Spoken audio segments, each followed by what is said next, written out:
Bonjour, bonsoir, bonne nuit, je ne sais pas, bienvenue sur Radio Thaïlande, ça fait un moment que j'avais pas fait d'épisode.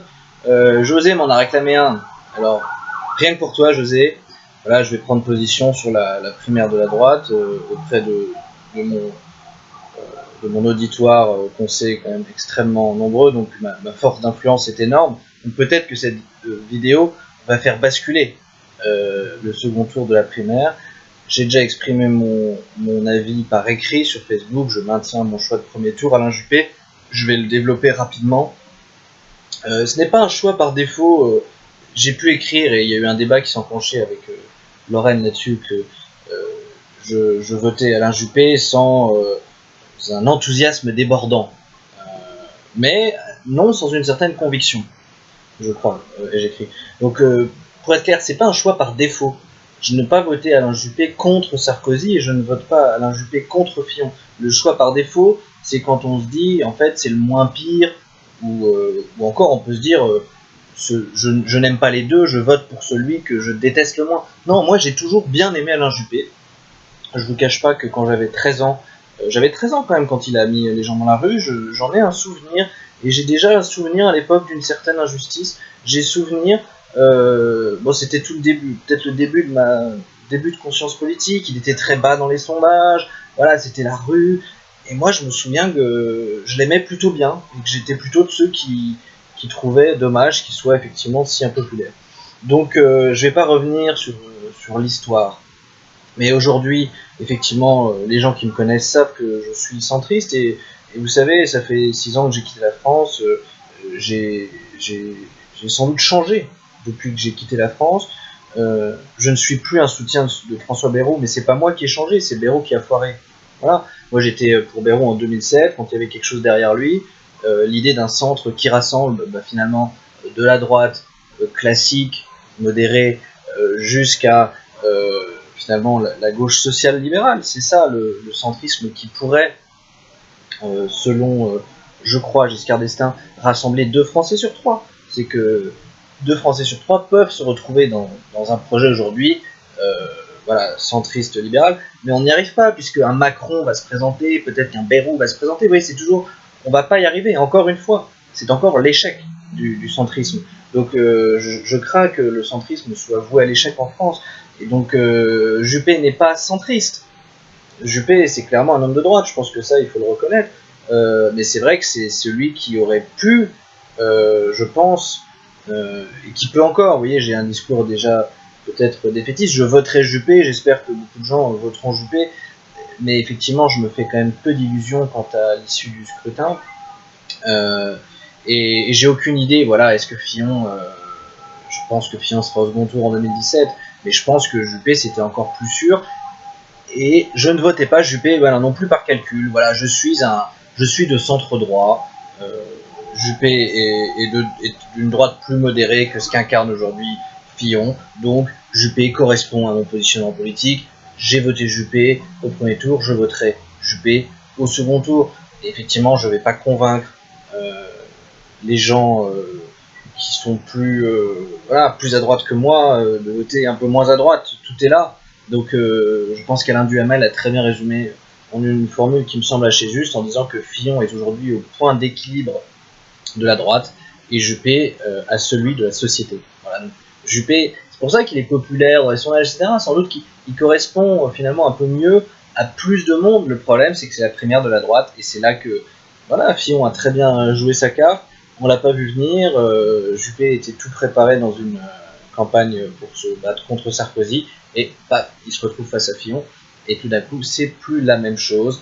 Voilà, donc moi je reste centriste. Un petit rappel du centrisme, 3 influences principales: les démocrates chrétiens, les libéraux et les radicaux. Voilà. Et, bon, même si tout ça aussi parfois se mélange un peu, mais être centriste, c'est être libéral en économie, c'est être, je dirais quand même, pour une certaine dimension sociale, quand même, garder une certaine dimension sociale, donc ne pas aller effectivement dans un thatchérisme trop brutal. Et effectivement, bah, démocrate chrétien, c'est aussi l'Europe. Hein. Donc je reste centriste, que voulez-vous. Et je peux plus suivre Bayrou. Bayrou, il a tout foiré. j'étais derrière lui en 2007 quand il y avait un mouvement, quand il y avait un élan, quand il a un moment il n'était pas loin de pouvoir peut-être incarner ce grand rassemblement du centre.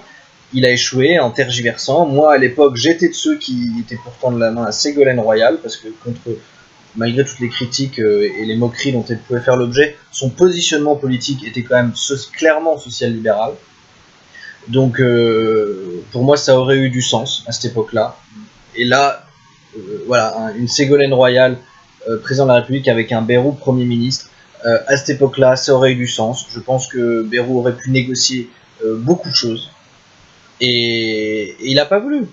Voilà. Donc là, il a raté ce rassemblement parce qu'il voulait être le numéro 1 et pas le numéro 2. Donc c'est là qu'à un moment donné, j'ai été déçu. Soit on défend des idées. Là, moi, je pense qu'il y avait l'opportunité pour avoir ce rassemblement social-démocratie centre-droit. Sauf qu'effectivement, ça aurait été... Le PS était devant et le centre en deux. Mais clairement, il aurait pu négocier un positionnement assez centre-droit. Enfin, il aurait pu négocier beaucoup de choses, ça aurait pas été... Et là, ça aurait aussi clairement... ce débat qui est encore au PS aujourd'hui, il serait clos depuis longtemps, parce que je pense que Royal aurait été prête à tourner cette page assumée de la social-démocratie, en s'alliant avec François Bayrou. Voilà, ça aurait été très clair. Et ben non, finalement, c'était Sarkozy qui passe, qui fait n'importe quoi, et derrière, Bayrou qui vote Hollande. Enfin, vous voyez, c'est le drame. Et puis finalement, on va se retrouver aujourd'hui dans une situation où on n'a pas du tout avancé. Je parle d'un point de vue force politique en présence, avec un Fillon qui est vraiment le candidat de droite, bien traditionnel, bien comme il faut, et en face, on ne sait pas trop encore, mais si c'est Hollande, bon, qu'est-ce que je voulais dire, moi, je vais vraiment pas voter, ou alors, si, je vais peut-être voter Fillon. J'ai rien, Fillon, j'ai pas d'aversion contre Fillon, mais c'est vrai que c'est une droite pour moi un petit peu trop droite, quoi. Voilà, je reste centriste. Donc Juppé m'allait bien, et effectivement, et là c'était la primaire de la droite, et la droite reste bien à droite, elle est même plutôt plus à droite qu'avant. Fillon a très bien joué son coup d'un point de vue politique, mais je voterai Juppé. Voilà, je vous invite à voter Juppé. Et puis bon, restons clairs, je fais ça, ça m'amuse, hein, les radios Thaïlande, tu vois, José, je suis là, j'attends Mimi qui se douche comme d'habitude pendant 1 heure. Avant de sortir faire je sais même pas encore quoi, puisque souvent je sais pas ce que je vais faire en 5 minutes avant d'aller le faire, mais digression. Et donc ça m'amuse de commenter l'actualité politique. C'est vrai que c'est un peu un hobby, je regarde, ça m'intéresse, j'aime bien les débats d'idées, mais ça va pas changer grand chose. Voilà. Et finalement, ce que montre aussi la campagne de la droite, c'est que les vrais sujets de fond ont été abordés. On n'a pas parlé d'écologie, on n'a pas parlé enfin, si, ils ont parlé d'immigration, mais vous voyez, pas vraiment de co-développement, c'est toujours la même histoire. On est resté vraiment sur ces débats, 21 ou 22 points de TVA, effectivement aussi, est-ce qu'on parle d'intégration ou d'assimilation, mais les sujets de fond que Nathalie, désolé, elle n'a pas un nom facile pour être élue, bon, elle a essayé, mais elle n'a pas non plus très bien réussi à placer ces sujets. Et puis elle était un peu trop, je pense, nouvelle technologie, mais effectivement, moi je pense que les grands sujets, les grands absents, c'est l'écologie, et effectivement quand même l'intelligence artificielle et le transgénisme. On parle pas du tout de ça, mais on est dans une société qui va clairement vers une modification génétique de l'être humain. Donc en fait, les vraies évolutions de la société, c'est ça, c'est le défi écologique.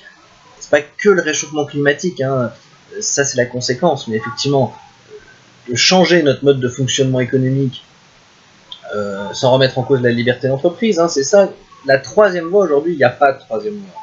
C'est ça qui me désole, donc je voterai Alain Juppé parce que voilà, ça me convient dans notre monde politique, centre-droit, vous m'aurez compris.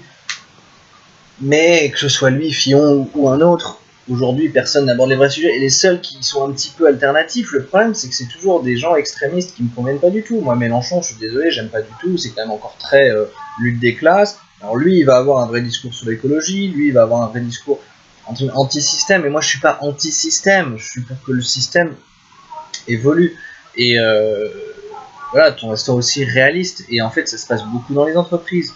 Voilà, là effectivement je pourrais refaire d'autres radios Thaïlande si les entreprises avaient une conscience. Pour moi, les entreprises doivent développer une conscience sociale et environnementale. Et je le fais au quotidien. Je travaille aujourd'hui sur un nouveau projet construction d'appartements avec une marina en bord de mer, super. Vous voyez, je suis un peu le mec dans le projet qui fait chier pour qu'on fasse vraiment quelque chose pour les pêcheurs du coin, pour leur réaménager leurs trucs quand on va les déplacer, pour faire une construction respectueuse de l'environnement. Mais en fait, d'une part, c'est très compliqué, hein, dans l'immobilier en particulier, parce qu'il y a énormément de composantes, donc finalement, dire qu'est-ce que c'est qu'un bâtiment écologique, c'est très compliqué, hein, parce que c'est pas le tout de mettre des panneaux solaires et des éoliennes. C'est très très compliqué, il y a énormément de composantes à prendre en compte, où est-ce qu'on achète, la logique, enfin, combien de... Ouais, l'empreinte carbone finalement d'un bâtiment, c'est... Mais comme vous, hein, votre empreinte carbone, c'est pas évident à calculer. Bref, pas d'écologie, pas de débat sur l'agence, très très peu de débats sur l'intelligence artificielle ou le transgénisme. Je pense pas que le mot transgénisme ait été prononcé une fois pendant tous les débats de la primaire. Je ne les ai pas regardés en entier, hein, mais je lis les comptes rendus, je regarde des extraits. J'ai pas entendu parler de transgénisme. Donc voilà, votez Juppé, malgré tout. Hein.